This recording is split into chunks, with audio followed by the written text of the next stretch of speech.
So welcome to another Tech Talk video. Today I'm going to talk about shortening up your servo wires. I think any install that you make on a 12 scale car or any GT12 car, I think it's nice when it looks all neat and tidy. So what I've done here is I've got myself a new servo and I've marked out just with some tape here how long I want the servo to be. At this point it's really important that you appreciate that when you come to fit your new jack here, that you get the wires going in the right ports. So I always just take a little photograph of the cable pulled out there, just so I know that I've got a reference point for when I want to pop them back into the new jack. So that's the length that I want to have it at. Just going to snip the wire there. I would never throw that away because that's always something that you might want to use at another point. Always nice to have a spare. Now I've got the length of the cable I want to have. I'm going to take that off. And then the kit that you need, Zen Racing sell these, and any good hobby shop. It's the pins that go into the jacks, and obviously the jack itself. Then what I'm going to do is just going to pull these apart so that when they push into the new terminal, we've got a little bit of space. And this is when it starts to get all a little bit fiddly. I wouldn't use any clippers for this. I just use my nails just to pull the end off because the plastic is pretty thin, and I don't want to cut into any wire and reduce any of the wire that is going to link up with the pin. I wouldn't tin these because what we are going to do is when I come to it, we are going to solder these to the pins.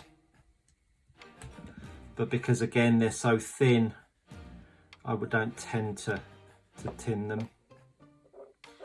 If you don't know what tinning is, go to my how to solder video and that'll tell you all about it. So here's the pins that I'm going to use.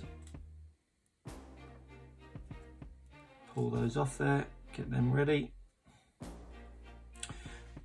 Put all that other stuff away. Nice to have a tidy workspace. Now, a lot of people will have a crimping tool. Personally, I don't. I just use some long nose pliers.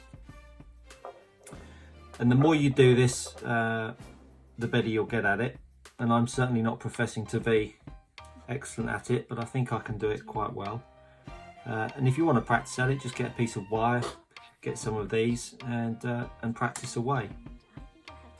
So I push it in here up to the first, so you've got two parts of this pin, and what we're going to have to do is we're actually going to have to use the pliers to crimp the lips of this pin over to clamp the wire in place.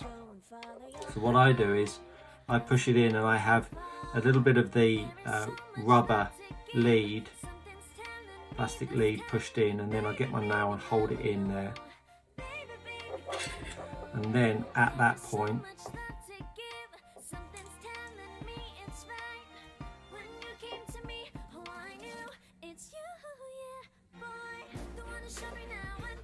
I then just roll over the edges of the pin enough for me to then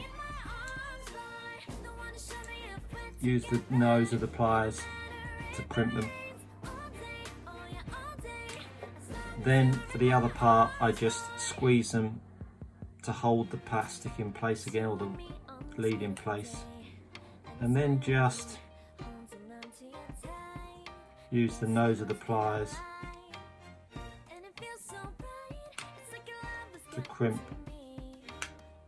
the top of the pin. As I say, it is slightly fiddly,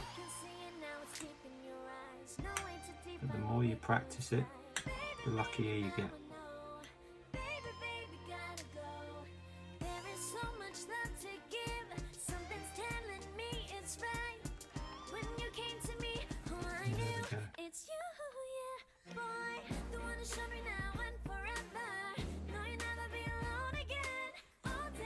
And if I pull that up tight to the camera, that's how it looks.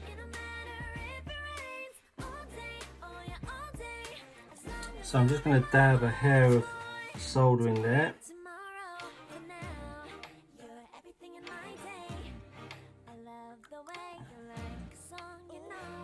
Last thing I like to think of is I'm pulling on a cable with a plug where the wire isn't linked.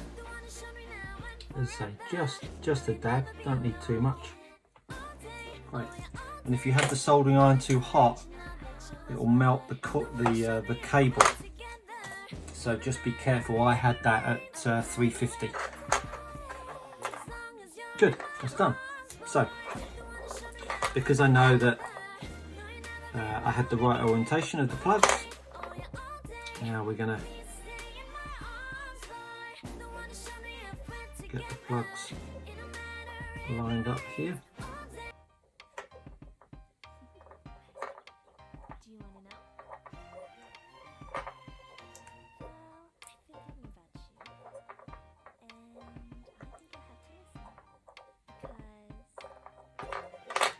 And she's done. Push that one in a bit further.